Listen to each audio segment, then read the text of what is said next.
À tous. Dans cette vidéo, je vais vous expliquer ce qu'est un EBE. EBE pour excédent brut d'exploitation. Alors nous verrons quelle est son utilité et comment le calculer. Alors j'essaierai d'employer des mots simples afin que cette vidéo puisse servir à une large population et notamment aux chefs d'entreprise n'ayant pas spécifiquement des connaissances comptables et financières. Alors si vous écoutez des émissions financières ou des traders ou des spécialistes de la finance, ils ne parleront pas d'EBE mais ils parleront d'EBITDA. Alors EBITDA c'est le terme en anglais de l'EBE. EBITDA, Earning Before Interest, Taxes and Amortization. C'est-à-dire bénéfices avant les charges financières, les impôts et les amortissements. Alors l'EBE, il faut savoir qu'il se calcule à partir d'un résultat comptable issu de la comptabilité. Bien sûr, je vais faire un petit rappel sur ce qu'est un résultat comptable et comment il se compose. En principe, ce résultat comptable, si vous voulez calculer l'EBE, mais je peux le faire sans ce document, on le fait en principe par l'intermédiaire des SIG, des soldes intermédiaires de gestion. Alors moi, dans les SIG, il y a un élément extrêmement important qui m'intéresse, c'est notamment l'EBE ou l'EBITDA. Alors l'EBE, qu'est-ce que l'EBE? L'EBE est en fait la trésorerie potentielle générée par la seule exploitation de l'entreprise, c'est-à-dire par sa seule activité. Je ne tiendrai pas compte, bien sûr, donc des éléments financiers ou exceptionnels. L'EBE sert d'indicateur financier extrêmement important, par exemple pour vérifier si notre EBE est supérieur ou inférieur d'une année à une autre ou d'un mois à un autre, si vous faites bien sûr une situation ou un reporting mensuel. Vous pouvez aussi le comparer par rapport au secteur d'activité, par rapport à une société concurrente. Alors il peut aussi servir d'indicateur de négociation lors d'un achat ou d'une vente d'une société ou d'une entreprise. En prenant un multiple, ce multiple dépendra bien sûr du secteur d'activité. Nous pourrions aussi éventuellement calculer des ratios toujours par rapport à cette EBE. Je vous avais précisé auparavant que l'EBE était tiré d'un compte de résultat comptable. Alors, un résultat comptable recense d'une part les produits, comme le chiffre d'affaires, et les charges de l'entreprise d'une année. Alors bien sûr, on peut créer un compte de résultat mensuel si bien sûr vous faites une situation mensuelle. Alors majoritairement, le fait générateur de constater une charge ou un produit n'est pas l'encaissement ou le décaissement. En effet, dans le monde du business, les professionnels s'accordent la plupart du temps des délais de paiement ou d'encaissement. Alors le compte de résultat fait abstraction de ces décalages de paiement ou d'encaissement. Je prends un exemple. Imaginons que je donne des formations et que le client me paye le mois d'après. Je donne des formations ce mois-ci. Le client, je me suis arrangé, il me paiera le mois d'après. Alors, je devrais constater mon chiffre d'affaires durant non pas le mois d'encaissement, mais durant le mois de formation. En comptabilité, nous appelons cela tenir une comptabilité dite d'engagement. Alors, autre point très important, les entreprises soumises à la TVA, eh bien la TVA n'impacte en aucun cas le compte de résultat. Alors, bien sûr, si cette TVA n'est pas récupérable, là, à partir de là, cette TVA fera partie intégrante de la charge. Alors ça, bien sûr, c'est des connaissances comptables que, en principe, tous les comptables connaissent. Alors, troisième particularité, il y a en fait trois pôles dans un compte de résultat. Alors le premier pôle est l'exploitation, c'est-à-dire toutes les opérations liées à l'activité. Par exemple, si je dois faire un chiffre d'affaires que je vais mettre en vente de marchandises, je vais devoir au préalable, et ça je le mets en charge, acheter cette marchandise. Je vais peut-être aussi, en tant qu'industriel, pour vendre des produits finis, je vais devoir acheter de la matière première et la transformer. Alors j'aurai aussi bien sûr des autres frais que je mettrai dans autre achat et charges externes.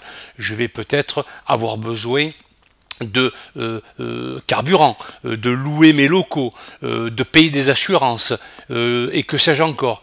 Alors j'ai bien sûr aussi payé des impôts et taxes. Alors dans cette rubrique impôts et taxes ne fait pas partie l'impôt société si bien sûr la société est soumise à l'impôt société.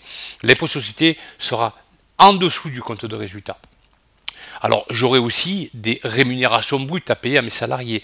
Et qui dit rémunération, dit charge sociale. Il y a aussi ce qu'on appelle une rubrique financière, des éléments financiers. Alors ces éléments financiers, par exemple, c'est la rémunération que je vais payer à mon banquier dans le cas où j'ai un découvert bancaire. On appelle ça des agios. C'est par exemple les intérêts sur emprunt. En termes de revenus, je vais peut-être faire des placements en SICAV monétaire, par exemple. Donc j'aurai un revenu que je mettrai dans les produits. Et dernière partie, j'aurai des éléments dits exceptionnels. Alors comme son nom l'indique, éléments exceptionnels, c'est des éléments qui ne sont pas récurrents. Par exemple, je vais payer des pénalités de retard ou des amendes. Et que sais-je encore?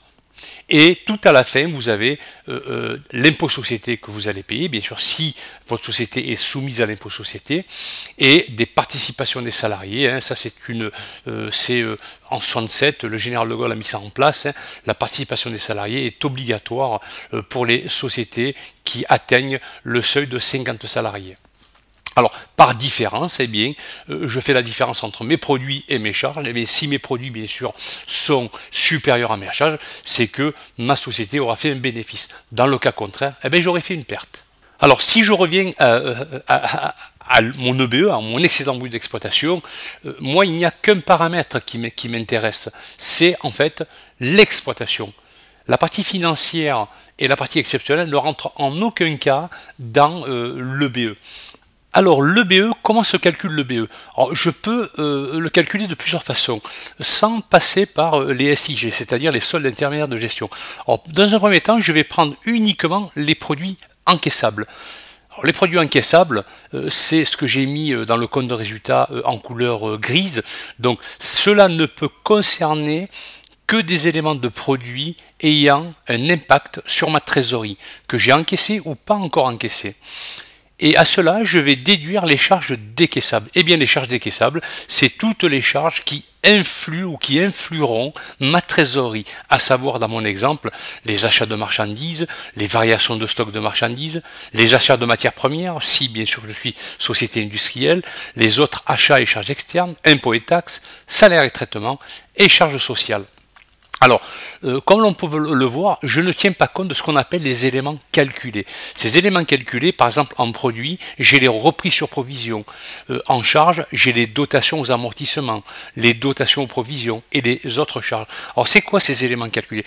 Eh bien, ces éléments n'impactent et n'impacteront jamais ma trésorerie. Alors, si je dois continuer, bien sûr, ma petite démonstration, eh bien, en produits encaissables, j'ai 900 000 et 600 250, où là, je suis sûr que j'ai déjà encaissé une partie de ces ventes et peut-être qu'il y en a d'autres que j'encaisserai qu'ultérieurement. Hein. Je vous rappelle que le fait générateur d'un chiffre d'affaires n'est pas l'encaisse, mais la livraison du bien. Peu importe que j'accorde ou je n'accorde pas de crédit à mes clients. Et pour la partie, bien sûr, charges décaissables, eh bien j'aurai les achats de marchandises, 271 239, etc., etc., ce qui représente 995 590 euros de charges décaissables, donc un EBE de 504 660 euros. Ça veut dire que uniquement mon exploitation, mon activité a généré une trésorerie potentielle de 504 660 euros. Donc, surtout, ne pas confondre un excédent brut d'exploitation et le résultat d'exploitation.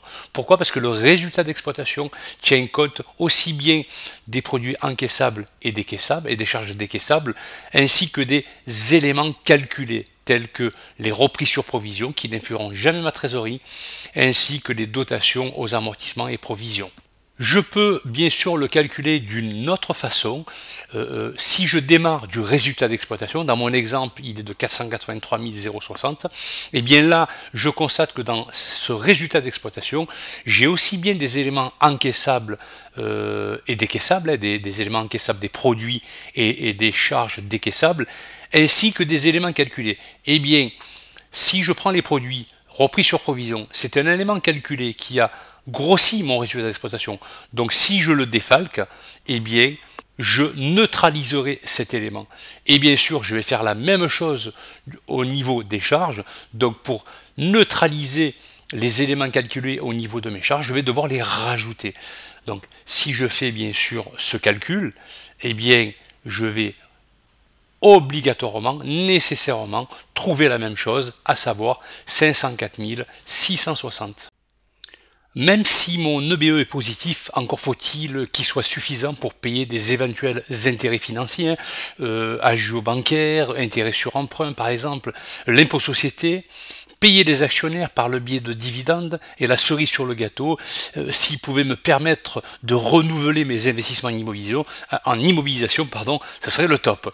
Alors l'objectif est à se fixer et éventuellement d'améliorer cette EBE par rapport aux différents postes comptables englobés dans cet indicateur. Hein. Par exemple, est-ce que mon prix de vente est optimal? Est-ce que j'achète au meilleur prix, etc. Par contre, dans le cas où mon EBE est négatif et que j'ai fait ce qu'il fallait pour essayer de l'améliorer, un négatif d'une année à une autre, ben cela veut dire que votre activité n'est pas du tout rentable et absorbe de la trésorerie. Dans ce cas-là, il est souhaitable de fermer boutique, entre guillemets, ou de changer d'activité. Voilà, j'espère que ce tutoriel vous aura plu. Quant à moi, je vous donne rendez-vous dans un prochain tutoriel. Merci et au revoir.